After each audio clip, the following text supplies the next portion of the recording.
Hola, bienvenidos familia lectora, ¿cómo estáis? Vamos a subir el primer vídeo de novelas Segunda Guerra Mundial, no ficticias, y lo vamos a hacer en dos partes, porque son también muchos. Primeramente, quiero recomendaros el canal de mi compañera Raquel, La Cubita Literaria, ya dejaré el link ahí debajo, y también La Casa de las Lecturas. También un compañero que tiene un canal y es también buenísimo, al igual que el de Raquel. Eh, Hacen unas reseñas buenísimas, saben mucho, mucho de literatura, transmiten una paz, una seguridad. Os lo aconsejo. Os dejaré el link de los dos canales. Empezamos con este libro de esta colección que salió hace años. No la hice entera porque eran muchos, no sé si eran 60 o alguno más, y cogí los que más me interesaban, ¿no? De ediciones Altaya. Son libros que son muy difíciles ya de conseguir. No sé si hay ediciones nuevas en otros, en Amazon y tal, no lo sé, pero son, ya os digo, difíciles y cotizados. Este son Memorias de Guerra, escrito por Erwin Rommel, todas sus memorias y sus cartas a su esposa. Erwin Rommel era conocido como el Zorro del Desierto por su campaña en el Africa Corps contra Montgomery, que era conocido por la Rata del Desierto, y fue uno de los mariscales más apreciados de Hitler, para Hitler. Tuvo un final muy trágico porque se le culpó de estar comprometido en el atentado, uno de tantos que le hicieron a Hitler, que parecía que tenía más vidas que un gato, una suerte tremenda. La famosa Operación Valkyria, la guarida del lobo, en una reunión con sus altos mandos.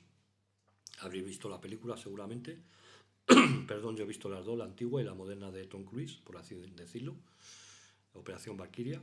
Y entonces se la acusó. Hitler, ¿qué pasa? Que le tenía tanto aprecio, por así decirlo, era de sus mariscales favoritos.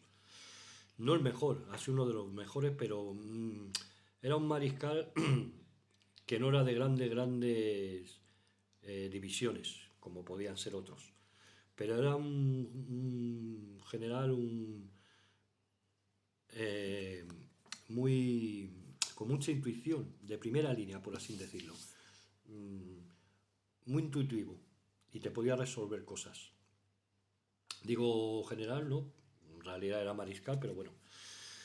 Eh, y actuó en el Africa Corps, en las operaciones de África, y en Europa en el frente del oeste, no del este, de los rusos. El oeste, por ejemplo, en campañas cuando la invasión a Francia, por la línea Manillot, etcétera, bosque de Ardenas, el desembarco del día D, Normandía, etcétera. Fue el que se aseguró de todos los trabajos en Normandía que se hicieron, que llegaba desde las costas de Bretaña hasta Noruega, fortificaciones, etcétera. Bueno, fue increíble aquello. Claro, pero él pensaba que no iba a ser por Normandía hasta el último momento. Él pensaba que iba a ser por la zona de, no me acuerdo de la hora, más arriba, que era más estrecho hacia el estrecho, ¿no? Hacia Inglaterra, hasta hacia la isla de Inglaterra, ¿no? Y pensaba que iba a ser por allí, hasta última hora. Luego, también como en el frente del este estaban siendo, al principio tuvieron muchas grandes victorias los alemanes, estuvieron a las puertas de Moscú, pero a raíz de la batalla de Leningrado y Stalingrado perdieron muchas por el tema del invierno, del frío, etcétera. Los cañones, o sea, los tanques, las divisiones acorazadas no llegaban ya con combustibles, etcétera. Tuvieron que mandar muchas tropas, entonces, claro, no esperaban hasta mucho más adelante ese desembarco por los temporales que había y tal, y destinaron divisiones hacia el este. Entonces les pillaron ahí un poquito. Bueno, voy a leer algo de la sinopsis. Bueno, su muerte, digo trágica, porque os he dicho que la acusaron y tal. Entonces Hitler le dijo, o te quitas la vida, te suicidas, pero vamos a dar la noticia como que ha sido muerto un caza aliado, supuestamente, yendo en su coche, en su descapotable, ¿no? No un coche particular, sino de militar, desplazándose, pues un caza justamente la ha visto, atacado, y sin saber si era él o no, y ha muerto. O si no, pues vas a morir igual y vamos con deshonra y vamos a matar a tu mujer y a tu hijo. Tenía un único hijo. Si, no, si lo haces de la manera que te decimos, pues tu hija, tu mujer y tu hijo van a vivir y van a vivir acomodadamente, no le va a faltar de nada, etcétera. Y tú vas a morir como un héroe. Vamos a leer algo de la sinopsis. Jamás jefe militar alguno ha escrito un relato de sus campañas capaz de igualarse al de Mariscal Rommel. En interés humano y valor documental, su profundo sentido de la estrategia, combinada con un innato y ágil sentido práctico, lo llevaron a tomar rápidas decisiones militares, que jamás fueron golpes a ciegas. El genio militar de Rommel se ajusta perfectamente a la afirmación de Napoleón. El mejor general será aquel que durante la guerra cometa menos errores. Las memorias constituyen el documento vivo y personal que refleja la forma de mandar de Rommel, su costumbre de marchar siempre en vanguardia. Él iba siempre adelante con las tropas. Trataba muy mal a sus oficiales, tenía mucho carácter. Era de la antigua escuela prusiana, él nunca vio bien las SS, los nazis, etcétera, ¿no? Era alemán, lógicamente, era, no sé cómo decirlo, ¿no? Un patriota, pero se regía más por lo que era la escuela antigua militar prusiana, ¿no? Tenían código de honor y tal. Con los oficiales eran muy duros, pero sin embargo con sus soldados siempre estaba ahí en vanguardia al frente y los trataba muy bien, muy bien, ¿eh? El efecto de la velocidad sobre fuerza mayor es el número, la flexibilidad como medio de sorpresa, concentrándose antes en el tiempo que en el espacio. El mariscal ofrece con estilo inimitable un cuadro gráfico de sus operaciones y método de mando. Ningún otro ha conseguido como él descubrir el dinamismo de la Blitzkrieg, la guerra relámpago, que fue sobre todo cuando empezó la guerra con la ocupación de Polonia, que fue guerra relámpago porque fue muy rápido. Y en menos de un mes, me parece, ocupó Polonia, etcétera. ¿Y qué pasa? Todavía ahí no estaban ni los Panzer, ¿eh? O sea, tenían unos blindados alemanes y todavía al principio que eran, los blindados franceses tal, eran mucho mejor que los suyos, ¿eh? La memoria de Mariscal destaca en su lealtad militar hacia el Führer y de cómo ésta fue quebrantándose hasta el punto en que decidió derrocar a Hitler, lo que le costaría la vida. La huella que Rommel trazó en la historia nos llega realizada por el vigor expresivo de su pluma. Pero ya os digo que él no estuvo, o sea, se lo ofrecieron, etcétera, pero él no fue partícipe de ese intento de asesinato en la Operación Valkyria. Bueno, vamos a ver este de Ben van Vollenhoven, no sé si lo pronuncia bien, en el búnker con Hitler. Es muy cortito, mirad. Este igual es un buen tocho, porque este tiene pues casi 600 páginas. Viene sus mapas, ¿ves? De Cherburgo. No me acordaba, él pensaba que iba a hacer por la zona de Cherburgo, en vez de por Normandía. Lo que pasa es que tiene una letra, este me lo leí en su día, me lo leeré alguna vez más. Parece normal, pero no, es un poquito chiquitita. Se puede leer, pero bueno. En el búnker con Hitler. Bernhard Freital von Loringhoven fue uno de los últimos hombres que salieron con vida del búnker de Berlín, el día antes del suicidio de Hitler. Durante 9 meses había estado al lado del Führer, asistiendo diariamente como ayudante de campo del general Guderian. Ese era uno de los grandes generales, Guderian, a las conferencias en las que se decidía el curso de la guerra. Más tarde, ya en el búnker, se convirtió en el oficial encargado de proporcionar información hasta que el propio Hitler le autorizó a marcharse y le deseó buena suerte.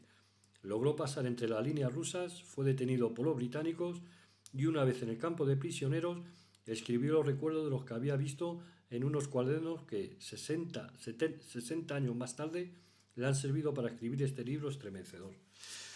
Pues este tiene la letra muy grandita, mucho más que el otro, claro, es más chiquitito de tamaño, y este me lo voy a leer en una hora o hora y poco te lo has leído, porque tiene 163 páginas, 163. Pues luego viene un glosario con lo que es el tema de OKW o de comando de Westman, de la Westman, etcétera, regimiento, lo que significa, Gestapo, bueno, eso lo sabemos casi todo el mundo, grupos de ejército, lo que es una brigada, un batallón, su composición, etcétera. La ACWER, Servicio de Información y Contraespionaje, perdón, que luego está la NEWER, que eran los que se dedicaban por mano de Hitler. En la novela esa cosa que no es ficticia, sobre Montserrat, con el tema de, por ejemplo, conseguir las reliquias de Cristo, etcétera, el cáliz, etcétera, etcétera. Bueno, vamos con el siguiente. Me leí la primera parte, pero luego lo dejé, no, la segunda, y me gustó. Y lo tengo que volver a leer. Y ya lo subiré. Porque me parece interesantísimo. Karl Donny, 10 años y 20 días. 10 años y 20 días, ¿eh? Primera parte. Lo que es... lo que os he comentado en otro vídeo, por ejemplo, los paracaidistas o la marina alemana tenían un código de honor, eran de la antigua escuela prusiana, no soportaban a las SS, a Hitler, al mismo Führer, muchos de ellos, como el almirante Canaris, etcétera, pues ellos tenían el concepto de la guerra antigua, ¿no? Unos códigos de honor, unas cosas, etcétera. Entonces no eran partícipes de exterminios y de esas cosas, ¿no? Y lo que suponía vivir en un submarino, los famosos lobos de mar, como le llamaban a los submarinos alemanes, ¿no? Y eso tendría que ser tremendo en ese espacio, porque hoy en día hay submarinos nucleares que son mucho más enormes, ¿no? Pero aquellos eran submarinos, algunos más grandes que otros, lógicamente, los había de bolsillo y más grandes, como dicen, pero lo que era vivir en el mar durante meses y meses, hasta que tenían que volver para reabastecerse de comida, de armamento, etcétera. Y en esas profundidades, ¿no?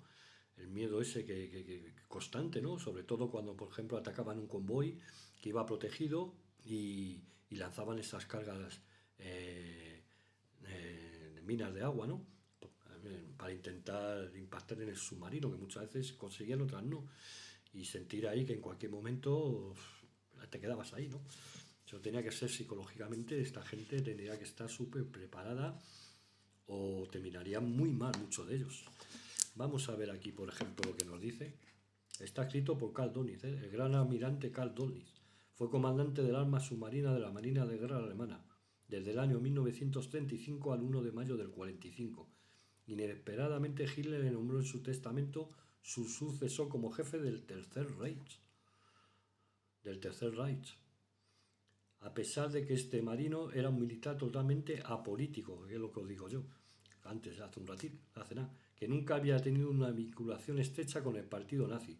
Durante los 23 días que duró su presidencia, Dönitz tuvo que hacer frente a la firma de la capitulación alemana, organizar la repatriación de los soldados desperdigados por toda Europa y negociar la suerte de la población civil, que ya os contaré en algún libro.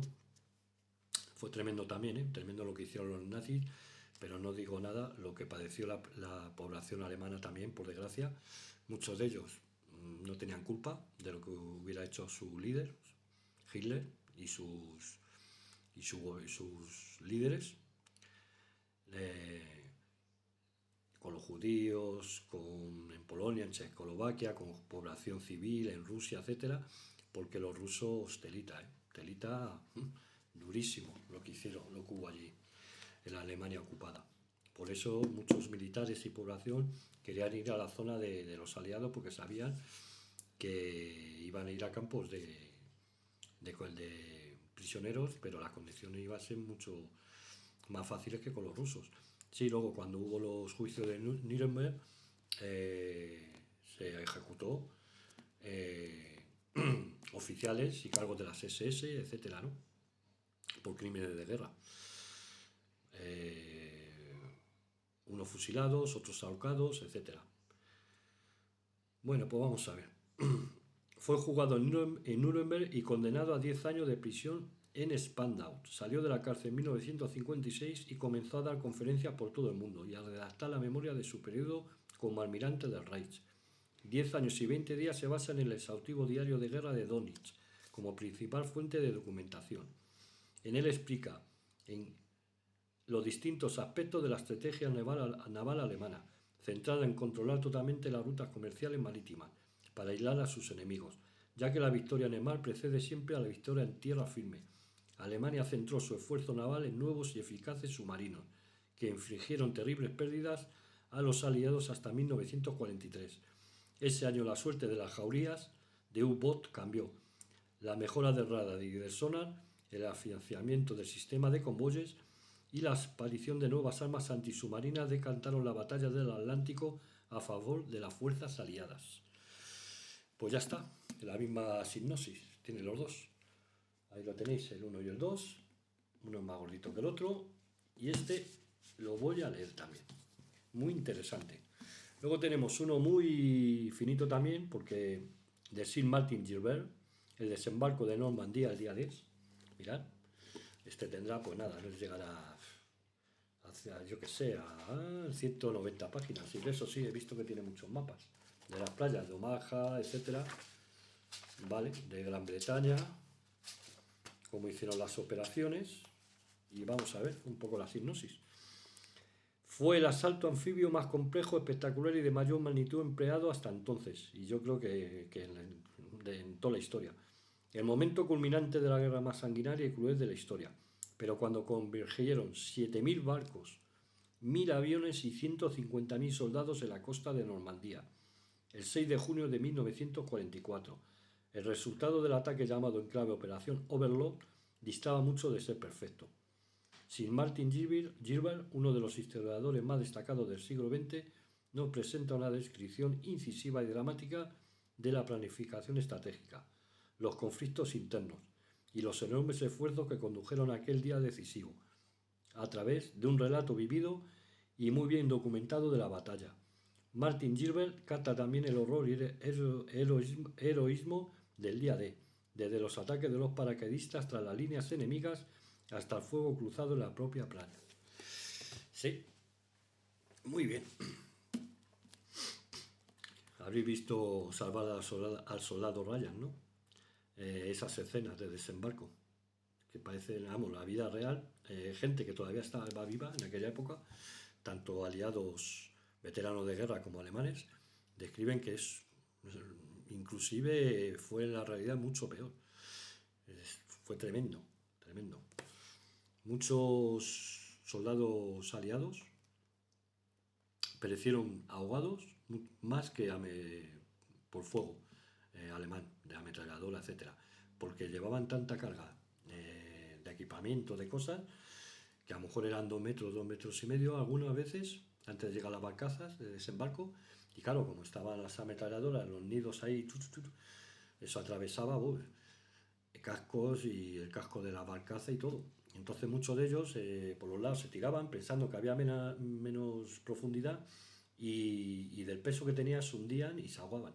No les daba tiempo con un cuchillo a cortarse las correas, etcétera, etcétera. Bueno, vamos a ver este de Anthony Beevor. Es uno de los mejores historiadores en Segunda Guerra Mundial. Lo que compré de él, de verdad, es compra 100%. Es de los grandes. Berlín, la caída, 1945. Tiene otras obras sobre Normandía al día D, pero no tan finito, o sea, más gordo que este inclusive, sobre la batalla de las Ardenas, frente del este, de Stalingrado, etcétera. Es uno de los grandes historiadores. La operación de Creta. Este libro narra el apocalíptico derrumbe del Tercer Reich y la entrada en Berlín de los hombres del Ejército Rojo, es decir, la caída del telón sobre la escena europea de la Segunda Guerra Mundial. Gracias a una minuciosa investigación histórica que contó con una masa de documentos antes inaccesibles, Anthony Beevor, exoficial del Ejército Británico, revive con una asombrosa precisión de detalles y un aliento épico conmovedor los días finales del nazismo, en medio del terrible sufrimiento de la gente común y de los soldados.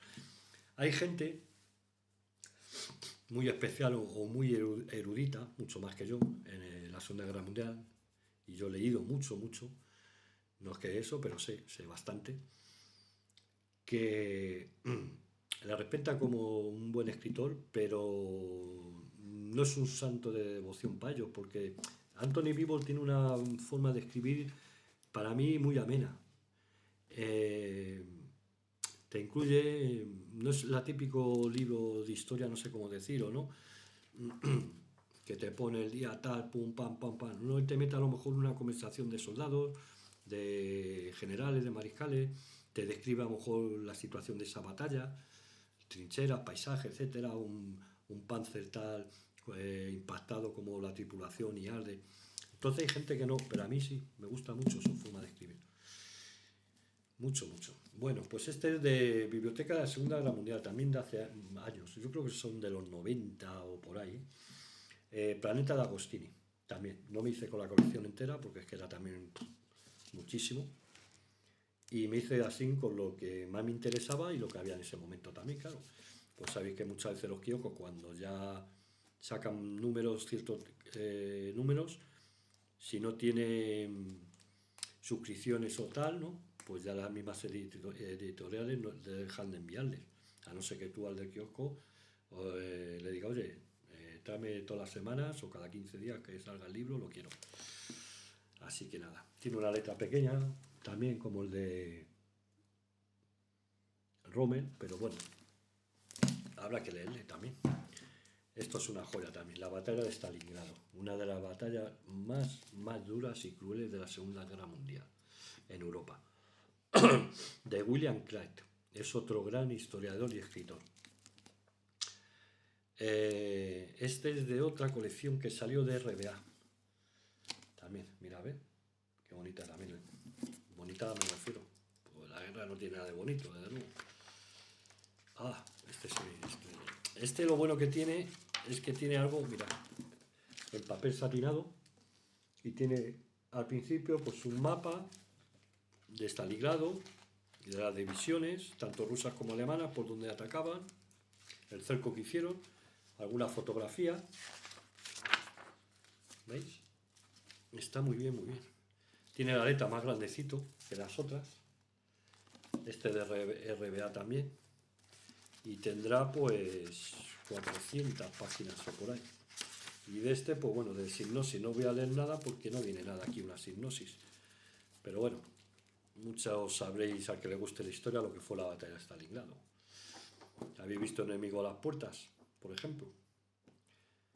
Sobre todo el principio, cuando los hacen desembarcar ahí a las tropas rusas de cualquier manera, y si no, obligándoles, y si se vuelven para atrás, los pegan un tiro, como pasan los cazas alemanes, y desde allí de los edificios del MA, como están allí ametrallando también, eso mentalmente tiene que ser... Este es que le tengo guardado y no lo voy a quitar, tampoco viene sinopsis, es de la misma colección, el Alamein. El Alamein fue la batalla famosa, Rommel, entre Rommel y Montgomery. John Latimer. Y es que lo tengo así, como os he dicho, no sé si habéis visto el vídeo, porque yo cuando terminaba de leer un libro, este lo leí en su día, lo pongo con papel film de cocina, ¿veis?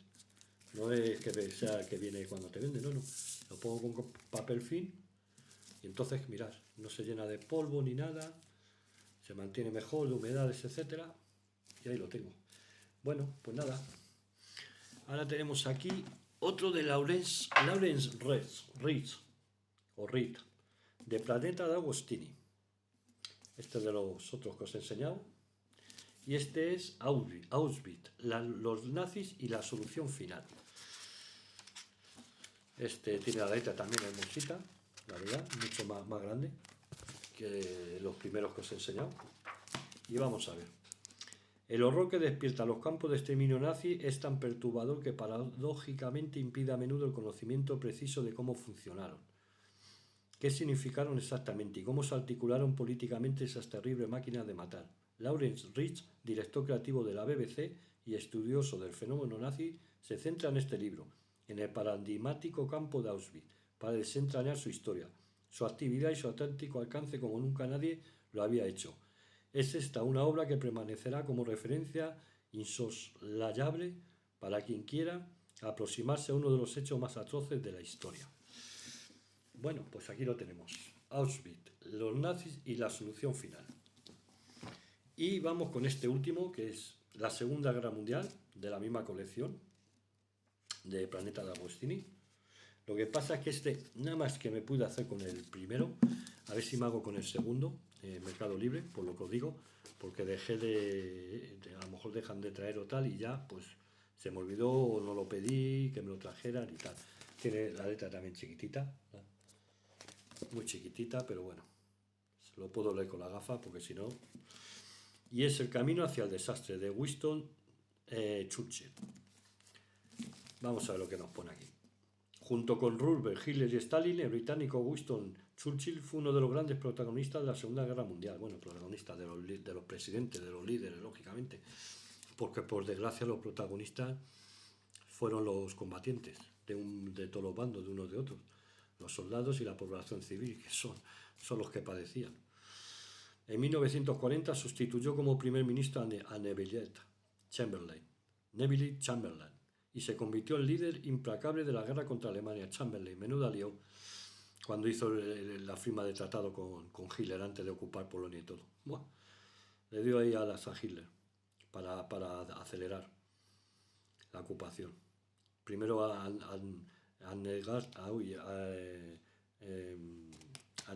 negarse a Austria y luego ya ocupar Polonia, Checoslovaquia, etc.